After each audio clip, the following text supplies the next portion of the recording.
What's up, guys? Welcome to Startling on Cinemas, and that's Cinemas with an S. And today I'll be giving you my review on Avengers Age of Ultron. Now, before I begin, if you're new to this channel, don't forget to like, share, and subscribe. Leave a comment on the section below. Anything that you can do to help support me or to lift me. And most importantly, watch. So, Avengers Age of Ultron goes as follows. This classic Avengers movie directed by Joss Whedon sees Tony Stark jump-starting a dormant peacekeeping program named Ultron. But things go terribly wrong. When things go terribly wrong, forcing him, Thor, Hulk, and the rest of the Avengers must reassemble. But as the fate of the Earth hangs in the balance, the team is put to the ultimate test as they fight Ultron, a technological terror hell-bent on human extinction. Along the way, they encounter two mysterious and powerful new characters, Pietro Maximoff, aka Quicksilver, and Wanda Maximoff, aka the Scarlet Witch. Now, here's what I feel about the story. Now, before I go into the story segment, this is one of those MCU movies where I don't understand the hate it got. Now, I understood that Joss Whedon had put a lot into this movie, like put too many, according to these fans, they say he put a lot of too much stuff in this movie that it didn't handle well.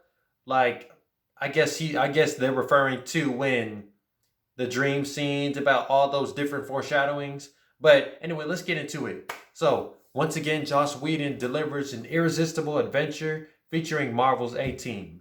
The events of this movie takes place moments after Captain America the Winter Soldier with Baron von Strucker, or Wolfgang, with the Mind Stone inside of Loki's scepter, using it to experiment on two Sokovian residents and to make weapons. And the Mind Stone in this movie plays a much bigger role. The Avengers start to see what kind of capabilities that the Mind Stone possess. Aside from being used to manipulate individuals and experiment on two Sokovian residents, the team learns that the scepter has been used to develop artificial intelligence, hence Ultron. And shortly after the plan fails, the Avengers are eager to find Ultron before he wreaks havoc across the globe. Avengers Age of Ultron was one of the most exciting summer blockbusters of the past decade. Like, straight up. This was one of the few movies that I went to see on the first weekend, and I loved it. Like, a movie is always better when you see it on the first weekend because you don't got to worry about spoilers, and when you see it the first time, you're blown away. It had even better character dynamics because I'm not saying that they didn't have good character dynamics in the first movie, because they did, especially when Captain America and Iron Man butt heads for having different logical perspectives. But like, I love their dynamic here better than the other three films, because I feel like they're a much more solid team in this one besides Endgame. But it had better character dynamics, greater world building, mind-blowing action, and tons of foreshadowing that would be presented or paid off later that would pave the way for different storylines to come. And I love how the weight of some of their failures in this movie starts to make the team question their responsibility for fighting for the people who don't have to. You know, there are a number of things in this movie that are foreshadowed or teased, as you will, which consists of, if Captain America is worthy of Mjolnir, check. The existence of Wakanda and Black Panther, duh. The fall of Asgard in the event of Ragnarok, yes. And the division of the Avengers, most definitely. There are a lot of different things in this movie that pave the way for many different moments in the MCU to come that are crucial to the future after this. Now, to be honest, the Avengers, like I said, have a much better superhero team collaboration in this movie than they do in the other three entries. From the banter and the teamwork during the bigger scenes like the opening infiltration on Hydra, or the smaller moments between characters that helps each other to grow or to tear them apart. The debate between Iron Man and Captain America on Clint Barton's farm about what's best for the team is a great example of character moments. It continues the friction that these two have had since the first Avengers movie that would inevitably lead up to the fallout of the team. Like, I love how this farm scene kind of brought out certain parts of both Tony and Steve that they would have never. Like, Tony says, I don't trust a guy without a dark side. call me old fashioned. And then Steve says, let's just say you haven't seen it yet. And that kind of sets up their friction in Civil War getting much tighter and tighter. But I was kind of into the romance between Bruce Banner and Natasha Romanoff. I didn't know where that come from. I guess she's just into this monster. But that has never continued after. But some things are fun while they last. The personal moments with each of the Avengers and their dreams offer wake-up calls to each of their journeys on their individual path. For instance, I love this one. Before Tony Stark took the scepter away from Strucker's lab, as y'all know, we've seen Age of Ultron, but if you haven't, I don't even know why you're on this video. You can go see it, and then you can watch this video. But anyway, if you've seen Age of Ultron, you already know what I'm going here. He takes the scepter away from Strucker's lab. Moments before that, he receives a vision from the Scarlet Witch, who puts a trance in his head that shows him the end game and what he must do in order to prevent his friends from dying.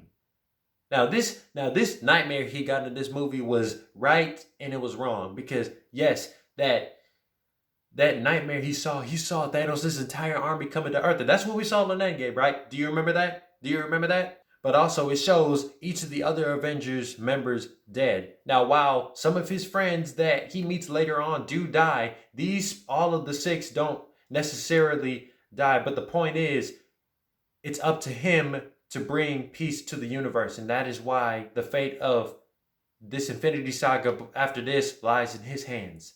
Now, the new characters of Quicksilver, Scarlet Witch, and the Vision equip the team with an even greater power level that they get in the climax.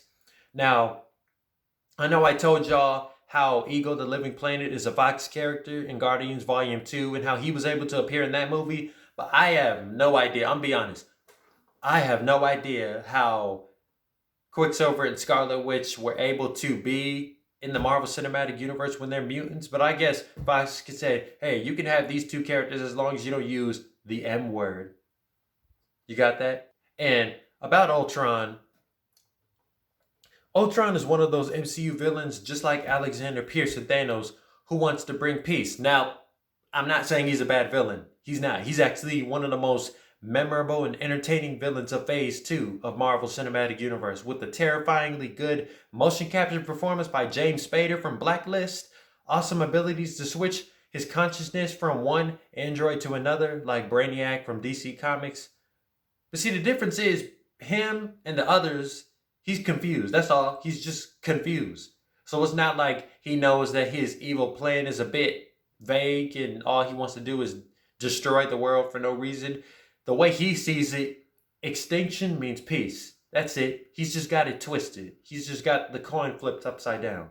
That's it. Rotten Tomatoes gives Avengers Age of Ultron 75% score.